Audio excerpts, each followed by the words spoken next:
किसी ने बड़े कमाल की बात कही है कि प्रार्थना परिस्थिति नहीं बदल सकती, लेकिन इंसान का चरित्र बदल सकती है। दोस्तों, मैं हूं आरजे दीपक। आज एक बड़ी छोटी सी कहानी आप सभी को सुनाने वाला हूं। यह कहानी है 11 गांव की। एक पंचायत में 11 गांव थी जहां पे कई सालों से सूखा पड़ रहा था या अकाल पड़ रहा था। वहां के लोग परेशान थे और वह बार बार सरपंच जी के पास जा रहे थे, कह रहे थे कि कुछ करवाइए। लेकिन सरपंच जी कह रहे थे कि सरकार जितनी मदद कर सकती है उतनी कर ही रही है, अब बारिश ही नहीं हो रहा तो क्या किया जाए। किसी ने उन्हें सलाह दिया कि यहाँ से 100 किलोमीटर दूर एक मंदिर है जहाँ पे एक पुजारी जी रहते हैं और वह हवन करवाते हैं। अगर वह वर्षा वाला हवन करवा दी तो आपके गांव में बारिश अवश्य होगा, लेकिन आपको वहाँ पे जाकर उनसे मिलना पड़ेगा। तो 11 गांव से कुछ लोग इकट्ठे होकर बस से 100 किलोमीटर दूर वहाँ मंदिर पर गए और वहाँ पे जाकर पुजारी जी से मिले। पुजारी जी से अपनी समस्या बताई। पुजारी जी ने कहा कि चिंता मत करिए। पुजारी जी ने मुहूर्त निकाली और सभी गांव से एक एक व्यक्ति को बुलाया। वहाँ पे 11 गांव थे, 11 लोग को वहाँ से बुलाए और उन सभी लोगों से पुजारी जी ने कहा कि हवन करवाया जाएगा और देखिएगा वर्षा आप लोग के गाँव में अवश्य होगा। 11 गाँव के जो लोग थे वो बड़ा प्रसन्न हुए और अपने गांव में जाकर ढिढोरा पीट दिए कि हवन होगा, उसके बाद से बारिश ही बारिश होगा। पुजारी जी ने जो तिथि और मुहूर्त बताई थी, उस मुहूर्त पे 11 गांव के एक लोग बस में बैठकर 100 किलोमीटर दूर उस मंदिर पर पहुंच गए। और जब 11 गांव के लोग हवन में बैठे तो पंडित जी ने हवन कराना शुरू कर दिया।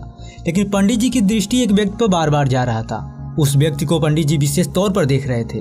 और जब हवन समाप्त हुआ तो पंडित जी ने प्रसाद बांटा और पंडित जी ने कहा कि देखिए, बुरा मत मानिएगा लो, बारिश तो होगी लेकिन सिर्फ एक गांव में होगी। तो वहाँ के बाकी लोग सुने तो वो घबरा गए। उन्होंने कहा कि पंडित जी ऐसा क्यों? उस एक गांव में क्या है कि 10 गांव में नहीं है? पुजारी जी ने कहा कि जो भाई साहब ये दिखाई दे रहे हैं, सिर्फ इनके गांव में बारिश होगी। लोगों ने उस व्यक्ति की तरफ देखा और कहा, इनके गांव में ऐसा क्या है? पुजारी जी ने कहा, ध्यान से इनकी तरफ देखिए, ये अपने साथ क्या लेकर आए हैं? लोगों ने कहा, छाता लाए हैं। पुजारी जी ने कहा, बस ये छाता लाए हैं क्योंकि इनको संपूर्ण विश्वास है कि इनके गाँव में वर्षा होगी और हवन सफल होगी।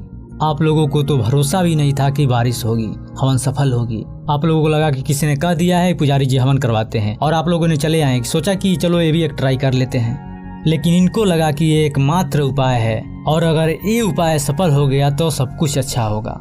इसलिए हवन में तो 11 लोग बैठे थे, लेकिन सिर्फ मात्र एक व्यक्ति ऐसे थे जो संपूर्ण भाव से, निष्ठा से, विश्वास से बैठे थे कि प्रभु का हवन हो रहा है तो वर्षा अवश्य होगा। और पंडित जी ने कहा कि देख लेना, सिर्फ इन्हीं के गांव में वर्षा होगी और सभी गांवों को प्रतीक्षा करनी पड़ेगी। और वो 11 लोग पंडित जी को चुपचाप प्रणाम करके वहां से चल दिए और रास्ते में बात कर रहे थे कि ऐसा थोड़ी ना होगा कि 11 गाँव में से एक गाँव में सिर्फ वर्षा होगी और गाँव में नहीं होगी। और वह जब गाँव में पहुंचे तो सबसे पहले उन्हीं के गाँव आया था जिन्हें पंडित जी ने कहा था कि इन्हीं के गाँव में वर्षा होगी।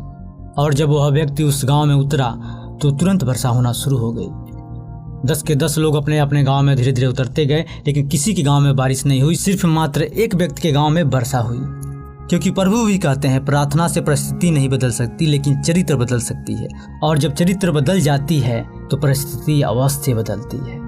प्रार्थना से परिस्थिति बदलनी है तो पहले चरित्र बदलना शुरू करो। प्रार्थना में विश्वास लाना शुरू करो। ये मानना शुरू करो कि अगर मैं प्रार्थना की है तो सक्सेस अवश्य मिलेगी। हम में से तो बहुत लोग मंदिर जाते हैं मगर छाता ले जाना भूल जाते हैं। विश्वास करना है तो संपूर्ण कीजिए, अपने आप आपके लाइफ में सक्सेस चल कर आएगी। एक बार फिर से कहना चाहता हूँ कि कर दिखाओ कुछ ऐसा कि दुनिया करना चाहे आपके जैसा।